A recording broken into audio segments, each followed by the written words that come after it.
Senator Jacqui Lambie has revealed that she has lost an unfair dismissal case for a staffer who had a series of performance complaints, which included showing up late to work 22 times in only a few weeks and painting her nails while on the clock.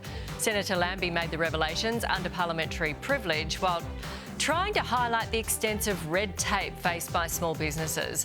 Sources have confirmed that an unknown sum was paid to the staff member after Lambie lost the case. For their take, let's bring in Perth Lord Mayor Basil Zempilas and the founding director of Western Sydney Women, Amanda Rose. Good morning to both of you. Morning. Basil, in general, let's talk general cases because lots of small business owners can relate to this. Yeah. Is this behaviour, showing up late many times, painting your nails at work, does that sound like grounds to dismiss someone? Well, the 22 is a big number, and I think we need to be clear on that. And we'd want to know, for example, how many times an employee might have been painting their nails at the desk. I'm assuming they're not doing it every day. But I think in our mindset, we need to not think of a job as something that we are owed. It is, in fact, a privilege to have a job, to be able to earn money, to pay for your food and to pay for your rent and to get the kids to school. And you just can't, excuse my French, you can't take the piss out of your employer by doing that sort of thing. I don't know enough of the specific facts and the, how late were they coming to work? But for me, 22 times in a short space of time, yes, that would be grounds for dismissal. And you can't take the PISS in this way. It's not right. And some of us were taught if you're on time, you're late. You should be always a little bit early, leave time for parking, leave time to walk up to the lift. You know, maybe that's old-fashioned. I don't know. Amanda, but small businesses know it is hard to get rid of someone who is not towing the line, who you don't want in your company. It is. That's the problem. And look, it's tricky because she used parliamentary privilege to talk about it. Probably not the best thing to do because then it feels like an attack. Yeah. And it's not really the same as small business because she's not earning the money to have to pay the staff, right? But in small business, I think it can be very difficult, but this is why it's important to have people on board that actually want to work with you and care about your industry. It's when you hire people for the sake of, I just need to have someone on my team, or someone I just need a job, so they just turn up and realise, I don't like this.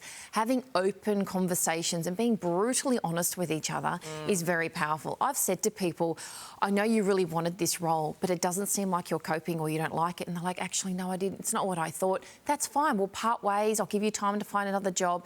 And they're the type of conversations, that's the type of flexibility that small businesses offer. But if it keeps getting legislated where it's so strict and there's all these rules and you've got to go to Fair Work every single time you want to have a conversation with your team member, then the small businesses just give up hiring altogether. So there are problems on both sides. There are. Yeah, in some cases. It's an interesting one and lots of people can relate to that one, can't they? A debate has erupted over whether the classic Aussie dessert pavlova should be considered seasonal. One person has taken to social media to complain after they requested a pav from their local shop, but they were told it was unavailable because the shop doesn't make pavlova, quote, throughout the year, unquote. They say it is a seasonal product. Basil, some are calling this un-Australian. Where do you sit on this? Yeah, well, I'm curious, actually, Nat. So I'm assuming they requested it recently, did they? I would have thought if the pavlova was at all seasonal, it was more summer than winter. But this would appear that the shop has decided it's actually a winter product. I reckon all year round is fine for the pav. If it was seasonal, it'd be summer. I'm totally perplexed by this because it seems like the shop only wants to sell it in winter. Confusing, Natalie, confusing. Yes, we are perplexed. Amanda, the Anzac Bicky, all year round in many places. Well, I mean, where does this leave a lot of our desserts? Well, hot cross buns seem to be all year round now too if you go into a shop.